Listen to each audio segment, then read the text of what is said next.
Existem vários conceitos de ejaculação precoce. A ejaculação precoce, assim, para dar uma ideia geral, existem relatos da mitologia grega sobre a ejaculação precoce. E de lá para cá, poucos não se chegou a um consenso em relação à ejaculação precoce.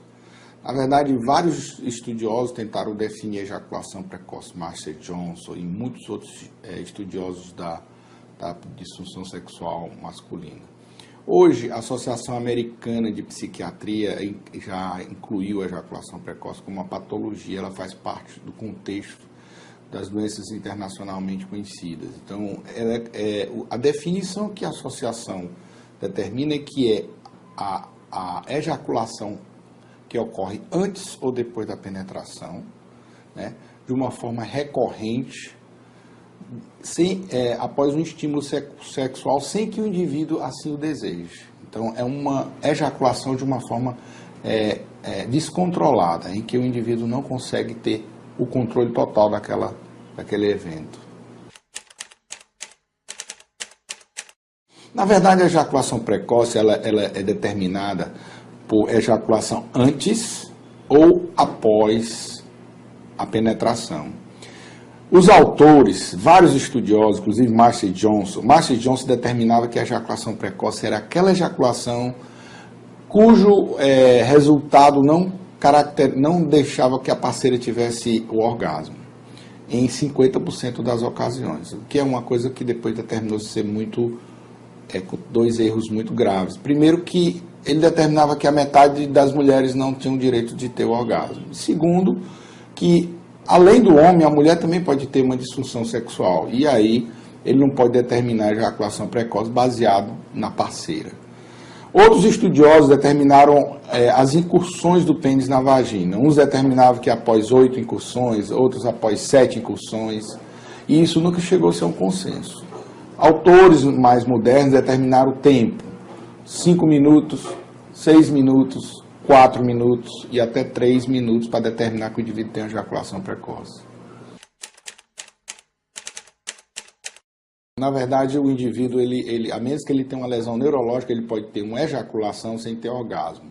Mas ela sempre está ligada ao orgasmo. Na verdade, a ejaculação ela tem duas fases, né, basicamente. Ela tem a fase da emissão, quando após o estímulo o espermatozoide migra do testículo para as vesículas seminais, e a expulsão, que seria aquela contração em que o sêmen sai da vesícula e é expulso na uretra. A ejaculação, ela não tem tempo determinado, entendeu? Não é raro você atender um paciente que chega dizendo que tem ejaculação precoce. Por quê?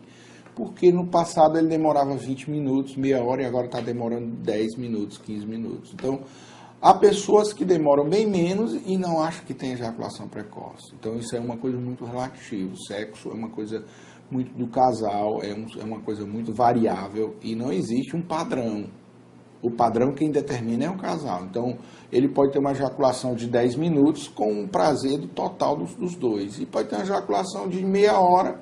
Às vezes os homens se prendem ao tempo da ejaculação e esquecem que não é só o coito que causa a satisfação no sexo. Então é por isso que a gente hoje, existe a Associação Internacional para Medicina do Sexo, Medicina Sexual, que é a ISSM. Por quê? Porque não é só a ejaculação, existem vários fatores que são estudados hoje. Então, há autores que determinam que a ejaculação precoce seria aquela que ocorre antes de 8 minutos do coito. Outros determinam 7 minutos. Já existem autores europeus que determinam 5 e até 3 minutos. Existem autores que dizem que a ejaculação precoce é quando há uma ejaculação antes de 3 minutos do intercurso do pênis na vagina. Existe a cura, você tem que... Basicamente, a disfunção, a ejaculação precoce, ela é dividida em duas, né? A primária, que seria aquela que o indivíduo nasce e começa a ter vida sexual já com a ejaculação precoce. E aquela adquirida em que o indivíduo tinha uma ejaculação num tempo razoavelmente normal e com algum problema orgânico ou psicológico, ele passou a ter ejaculação precoce. Com certeza. Geralmente, esses casais, eles devem fazer uma adequação sexual com os dois, porque o Master Johnson, por exemplo, ele determina que os fatores psicológicos são muito fortes na determinação da ejaculação precoce. E a parceira, quando ela cobra ou quando ela não é orientada, existe uma ansiedade do homem que faz piorar esse quadro de ejaculação. Então, geralmente, é preciso uma orientação dos dois, é preciso uma orientação do casal, uma adequação do casal para que a cobrança não crie uma ansiedade no homem, determinando uma piora nessa ejaculação precoce.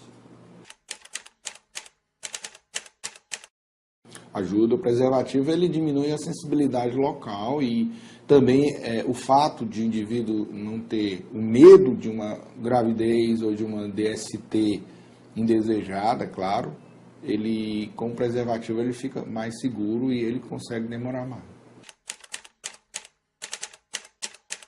O tratamento da ejaculação precoce, é preciso que se diga o seguinte, ela é um resultado de fenômenos neuromusculares. Existe estímulo do córtex cerebral, que causa a liberação de substâncias endócrinas. Essas substâncias estimuladas pela testosterona, elas vão causar uma vasodilatação e a ereção.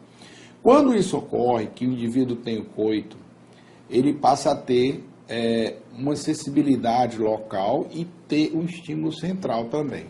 Então, isso aí é determinado não só por mecanismos vasculares, endócrinos, musculares e neurológicos, como também central. Para você corrigir essas ejaculações, é preciso que você tenha em mente a causa daquilo. Se o indivíduo tem, por exemplo, uma hipersensibilidade no pênis, realmente pode ser usado algum tipo de anestésico, um gel. Existem substâncias que são anestésicas, como a pilocarpina, pode ser usada no local para causar diminuir a sensibilidade. Isso deve ser feito com orientação médica, porque se o indivíduo permanecer com aquele gel, ele vai também adormecer a parceira e aí o resultado não é satisfatório. Eu vou dizer os inibidores da PDE5, que são todos eles, não só o Viagra, como Cialis, Levitra, Eleva, etc. Esses inibidores da PDE5, eles vão fazer o que? Como eles vão atuar? Eles não vão causar uma ereção no ser humano, no homem. Eles vão manter uma ereção. Como eu falei, é o seguinte, o indivíduo, quando ele vai ter o ato sexual, ele tem a liberação de substância, como, por exemplo, o óxido nítrico, que vai causar, grosseiramente, de uma forma bem resumida, vai causar ereção. No momento em que o organismo libera o óxido nítrico para causar ereção, existem as substâncias que também são liberadas para inibir, no caso a PDE5. Essas substâncias inibem a PDE5.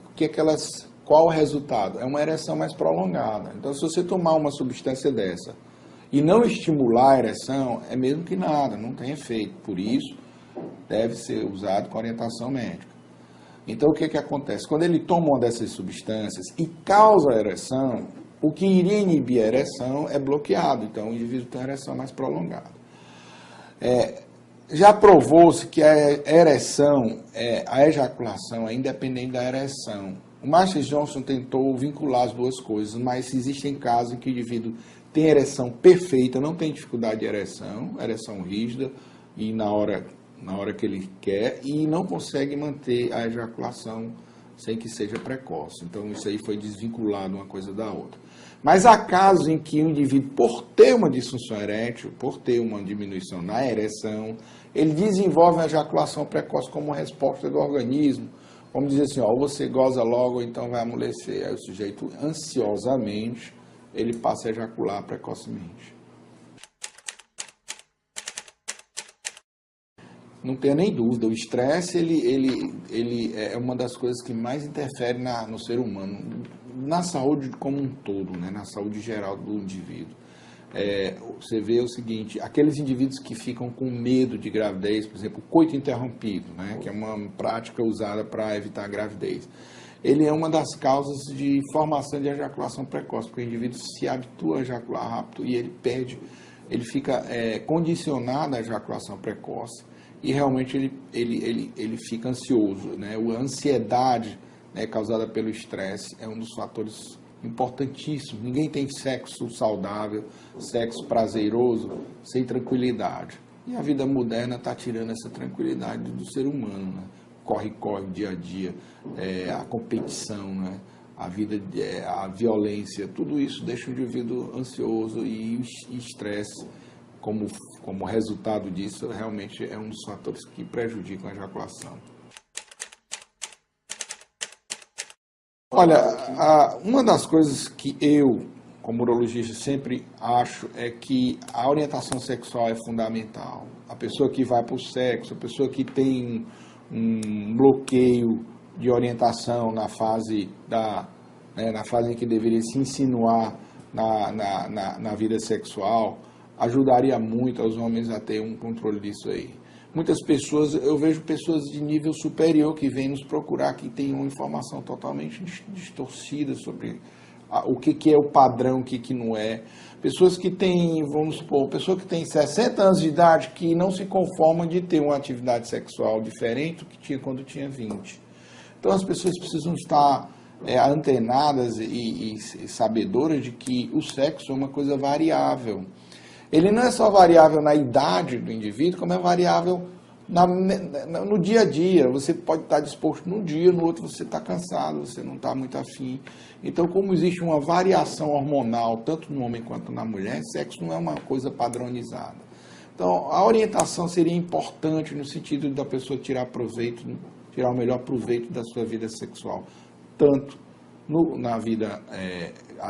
início da vida sexual, como na vida